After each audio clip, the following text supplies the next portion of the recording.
This week on the Laura Flanders Show, a Bernie Sanders backing family farmer in coal country says all is not lost, now more than ever. Welcome to the place where the people who say it can't be done take a back seat to the people who are doing it.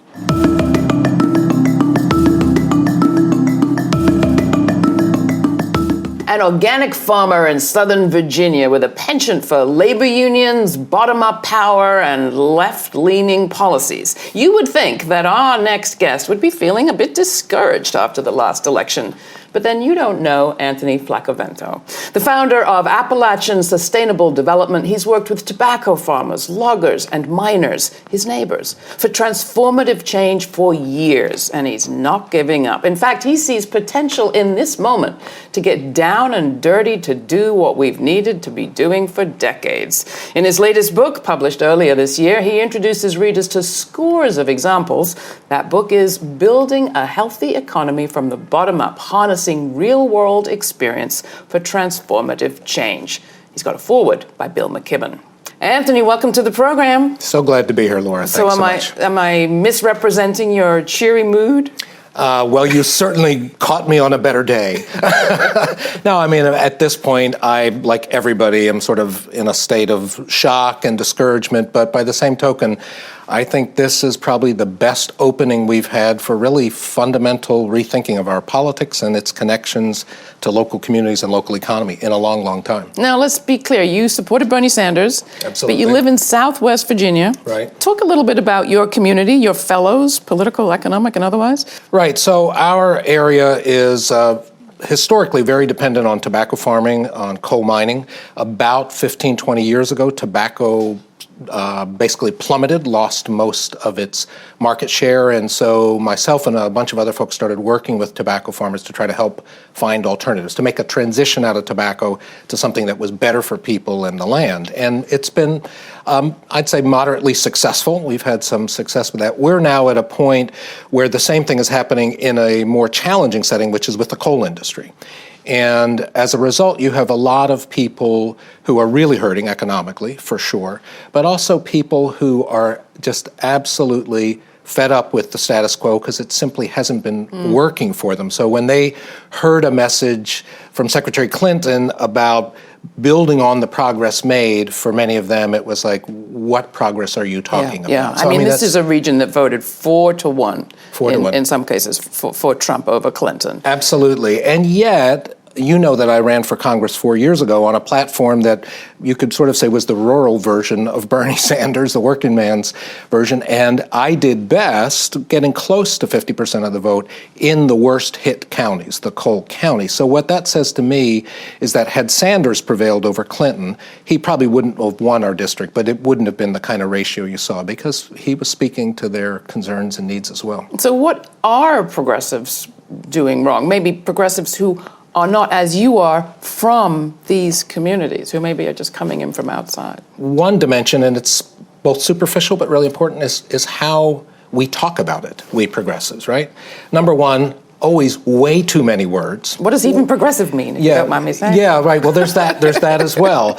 But if you look at the white papers and the reports and the pronouncements, it's just too much contextualization. It's too much vagueness. There's not that kind of grab you and the clarity that people really long for. I think everybody, but particularly I'd say rural folks, long for a clear, simple, straightforward message. But it's not just about rhetoric.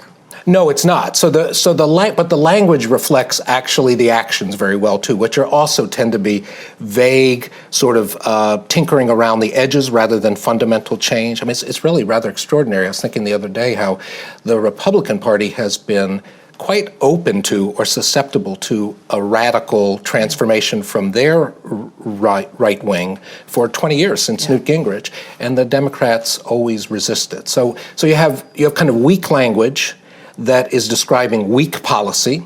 And then the third thing is you just have a disengagement from everyday people's lives, I'd say. I mean, for most farmers, miners, factory workers, loggers, it's just they don't see the relevance of the agenda that's being talked about.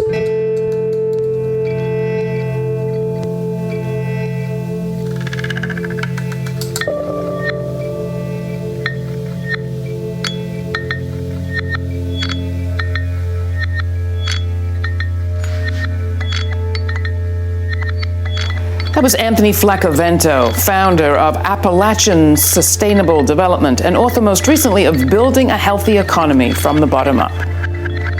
Give us some examples of the work that you do and how you do it. Because I think there are people after this election who look around and say, what country am I in? Right. How do I work with these people? Sure.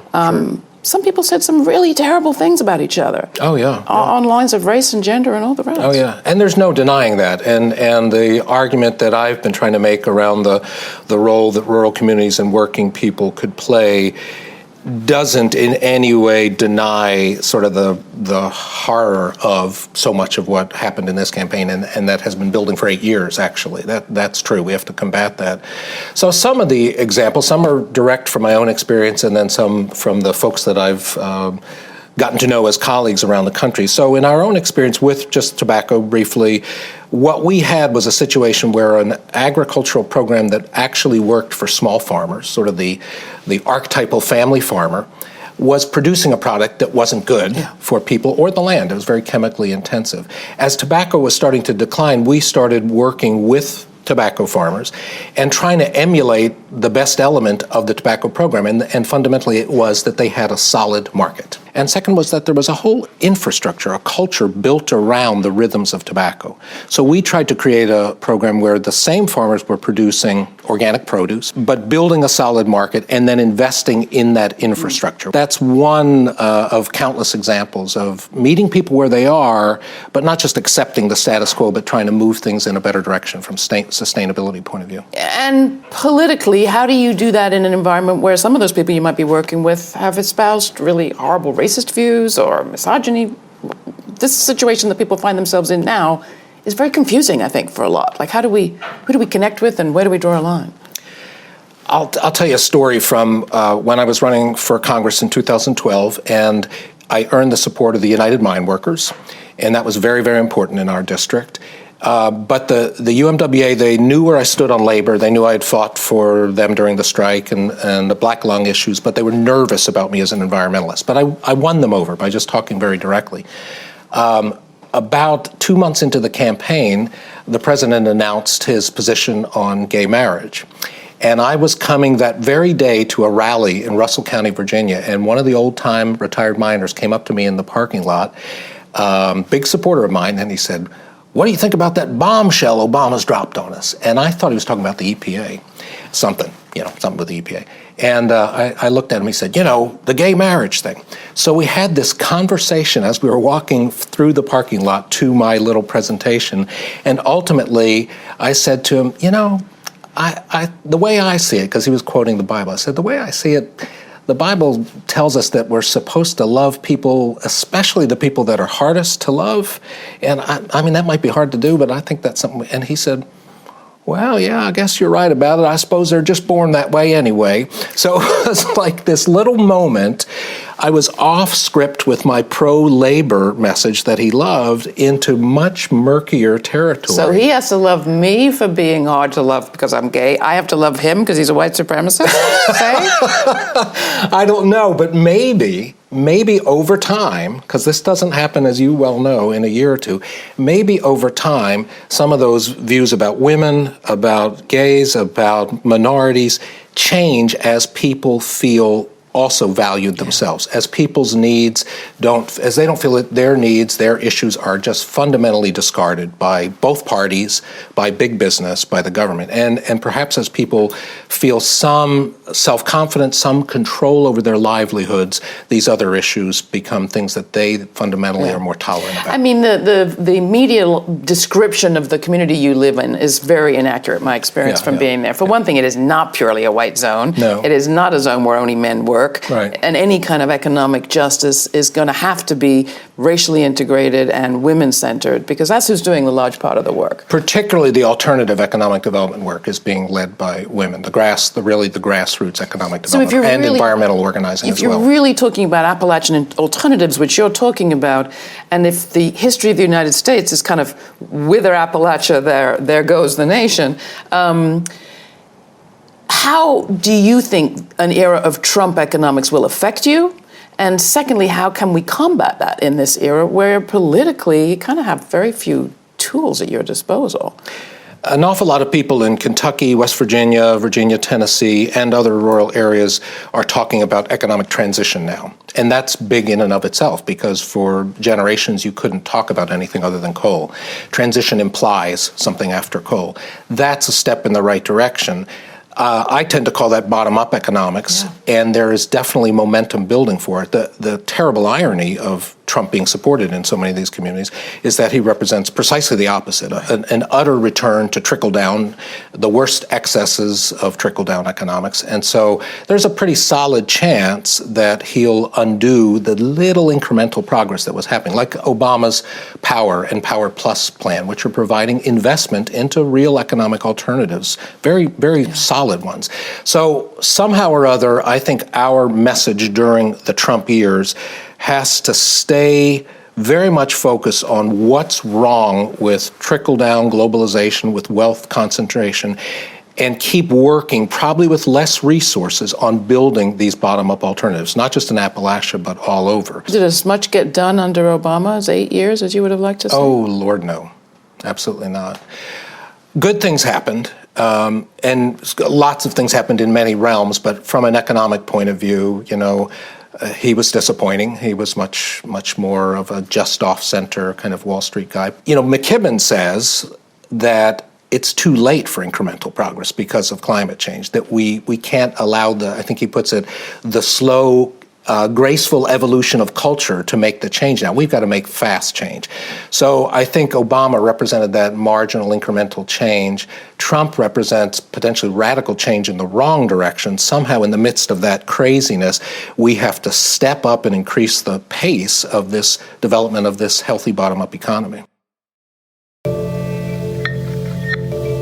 Anthony Flaccavento is the author of Building a Healthy Economy from the Bottom Up, Harnessing Real-World Experience for Transformative Change. You're listening to The Laura Flanders Show.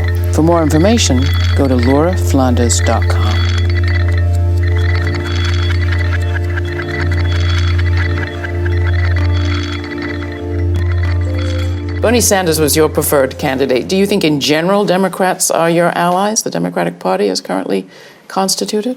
We're having a meeting in about a week in our rural 9th District of Virginia to talk about fundamentally trying to reform the Democratic Party in our part of the world from the bottom up.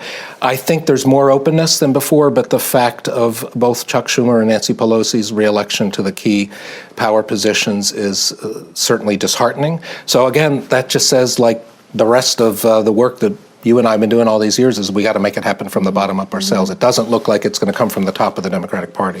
Finally, talk a little bit more about what basically you have been saying for decades about the need to connect economic justice and justice for working people with the kind of grand, liberal, most often Northeast-based articulated agenda. What do you know that, and your colleagues know, that we need to understand better? Maybe I can talk about that through a couple of examples. So one of the fine entrepreneurial nonprofits in Appalachia is MESA, the Mountain Association for Community Economic Development in Berea, Kentucky. And among many interesting projects that they've done over the last few years, one of them is called Kentucky Smart, and it's an on-bill financing program. So MESA looked at the issue that many poor and working poor people were living in trailers or drafty homes, paying hundreds of dollars every month, still not staying warm, and adding to the emissions, right? So the dilemma was the change that needed to happen, the double pane windows, the new heating system, the insulation, they simply couldn't afford it. MESA created the financing program so that all of that work would be done for family, and now over 200 households have been done. All of that work would be done. They would pay it back through savings on the bill. So the family didn't have to go into debt. They got a warmer, higher value home. They reduced their ecological footprint, and they were able to be proud because they were doing it of their own resources. That's one of countless emerging examples where a kind of very direct connection between an economic outcome, a family being warmer with a more valuable home, and an environmental outcome, less energy in, less pollution out, are woven into a community-based solution that, if replicated across not just Appalachia, but much of the country, would have astonishing implications for jobs, for reduced emissions, for energy efficiency potential. it needs to be supported by the kind of public policies, things like tax credits for energy efficiency, changes in state corporation commission laws that allow these type of things to happen in association with utilities. So that's a microcosm of the kinds of innovative possibilities that are emerging. The problem is they're all small because our public policy favors the big guys. It favors the extractors and the polluters. If we just had a level playing field, these things could provide the model for the sort of integrated change, connecting justice and environment. Is what happens in Appalachia relevant to the rest of us? I think it is because, number one, still a lot of the energy that powers the country comes from Appalachia. As coal declines, fracked gas from western Pennsylvania has increased. So there's still that issue. So if we want a clean energy future, we better get Appalachia and rural America on board. And also politically, how many years have they been saying, well, the demographics favor the Democrats? Well, apparently not enough. So, again, I don't think there's anything to lose by the Democratic Party and progressives more broadly to really focus on what are the possibilities of connecting the issues that the folks in Buffalo have that are working with Push Buffalo, working people, poor people, with the same sorts of issues that people have in Eastern Kentucky and Southwest Virginia. What's to be lost by taking a risk on that kind of a strategy? Is it just a matter of paying more attention to poor white people? I think that's what a lot of people are hearing. It's like, oh, now we have to pay yet more attention to white people. Right. Yeah, that's a really good question. And there's certainly issues of when people of privilege start losing that privilege, then all of a sudden it's a big deal, and other people have been, much further down the ladder for a long, long time. That's a real issue. But white people are not the only people I see when I go to the hollows of Virginia. Right, they're definitely not. I mean, you have certainly a small contingent of African Americans, but you also have an emerging Latino population and from other parts of the world as well. So I don't know if it's a matter of paying more attention to poor white people as it is just fundamentally reorienting our policies towards livelihoods. I mean, how do we enable people to do the work they need to do to have a secure and reasonably good life? That's the core issue. Again, whether it's what Corbin Hill Food Project's doing in the South Bronx or whether it's what we're doing in Southwest Virginia, it's very different in the particulars, of course. But what we've lacked in our policy and in our public discourse is this drive towards how do we build sustainable livelihoods. That was Anthony Flaccavento. You're listening to the Laura Flanders Show podcast. Want to receive our podcast every week? Sign up at iTunes or wherever it is you get your podcasts. You can get more information at lauraflanders.com.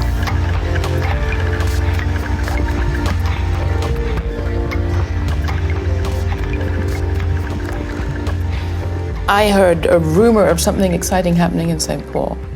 Yes. Your St. Paul. Yes, the one. The other St. Paul. St. Paul is a town of 975 people, a half hour west of Abingdon, where I am, in the heart of the coal fields, terrible unemployment rate, poverty rate, has a great farmers market that we help them get going, has their own brewery, for goodness sakes, and now we are going to be working on a project to help design an ecological campus. Now, this may not work, but the idea is integrating ecological education based around mountain ecology and river ecology with the Clinch River with green business development. This could be really big for Appalachia. You take a tiny little town, poor town in the heart of the coal fields.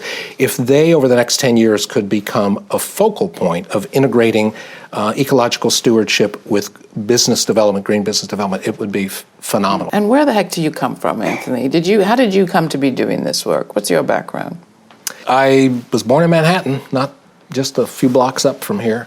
And I got real interested in farming as a young man, and so I started out farming in Kentucky and then in Southwest Virginia, and all along with just a very, very strong kind of urge towards building a more just society. That was really what I wanted to do. I didn't know how to do it. So pretty much to the degree that I know anything about it, to the degree that, my writings say anything about it, it's pretty much all from experience, just doing it, making mistakes, and bouncing back. All right. The book is Building a Healthy Economy from the Bottom Up. Anthony Flaccavento has been our guest. You can find out more at our website. Anthony, thank you so much. Thank you, Always Laura. great to talk with you. Absolutely.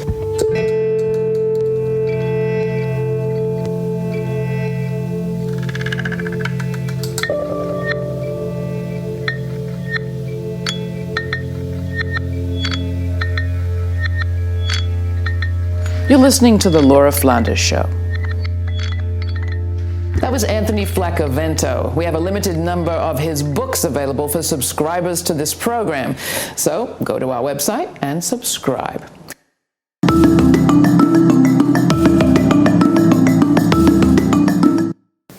That's it for this week. I want to thank everyone who made this report possible. If you want to help keep coverage like this coming, please follow the links and contribute at lauraflanders.com. And if you want to tell me what you think, write to me. That's Laura at lauraflanders.com. Laura at lauraflanders.com. Thanks a lot. We'll be back next week.